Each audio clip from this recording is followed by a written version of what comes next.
Hi, I'm Sarah Qualters, VP of Marketing at Rack Riddle, and I have been at the company for a bit over a year now.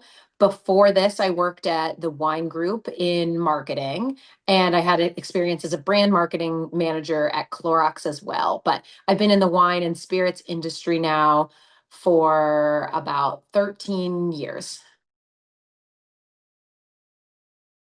We do a lot of submissions because I'm a marketing person, a lot of submissions for wine awards.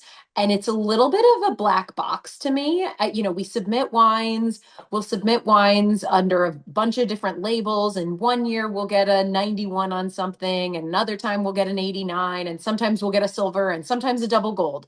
And you don't really know. We do our own internal benchmark tastings of everything, of course. And I thought it would be so interesting to get a sneak peek behind the curtain, if you will, of how do these all work? What are the inner workings like? And it would help me be a better marketer, honestly, by getting a better understanding of how it works. Talk to them. I know that sounds crazy, or not crazy. Sounds so simple. It's crazy, and that was a reason that I was excited to do this. Younger consumers are very different, and that is really important. And I think a big reason why this even exists, this whole next gen panel, is to get an understanding of what is it that younger consumers want. How are they, and how is that different from their parents? Oh, yes, so many. I mean, this isn't news. This is not surprising, probably, but health and wellness is the first thing that comes to mind for me. Younger consumers are much more in tune with reading nutrition panels, understanding what puts into their body, and viewing food and drink as fuel and energy and not just something to indulge in. And so they're paying a lot of attention to that, particularly when it comes to the wine space. So no and low alcohol is one, of course. The other one is flavors. And so consumers were seeing this in other categories beyond just wine, of course, is trying and experimenting with new flavors. In the consumer goods industry, what's new and has a new flag next to it is always going to be what's trending, and consumers are interested in trying just what's new and hot, and flavors are a big part of that too. I think that older generations were fine to kind of figure out the way to weed through it and sort of not ask too many questions.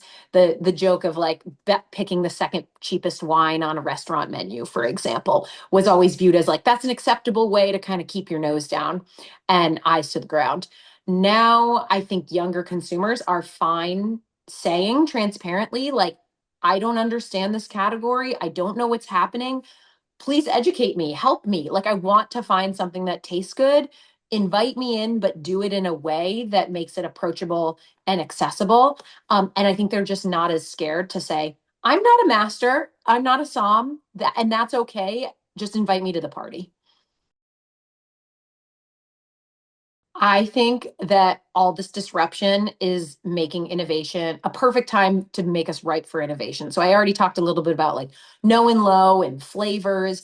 And I think what we're going to see a lot of is another trend on transparency in terms of not only what is put into the product, but what is going into our bodies, which is what the health and wellness trend is all about. And so I think we're going to start being more transparent in general of just, here's how a product's made, here's why that is different than what you've seen in the past, and here's why it matters to you.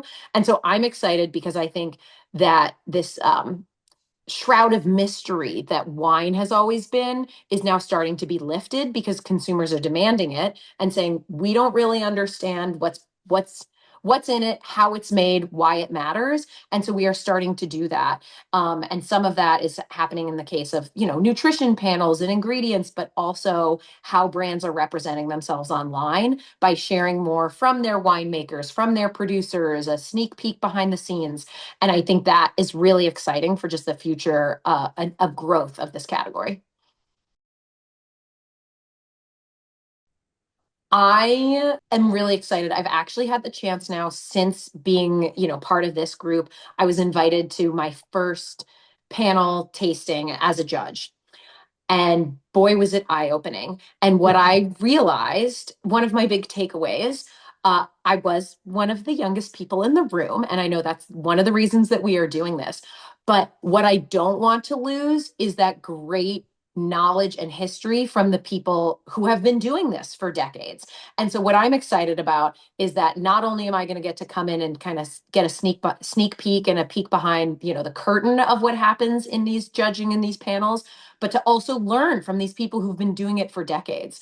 And so that was one of the really exciting things, like just sitting at the table with people who've been in the industry much longer than me. They were giving me all sorts of tips and tricks on not only like what should I expect and how should I go through the panel tasting, but also just like the nitty gritty of like have an olive between each tasting, it'll help cleanse your palate and make sure you're drinking a lot of water, obviously, but things like that I think will definitely be helpful so that it's not a clean slate. It's I'm learning from the people who've been before me.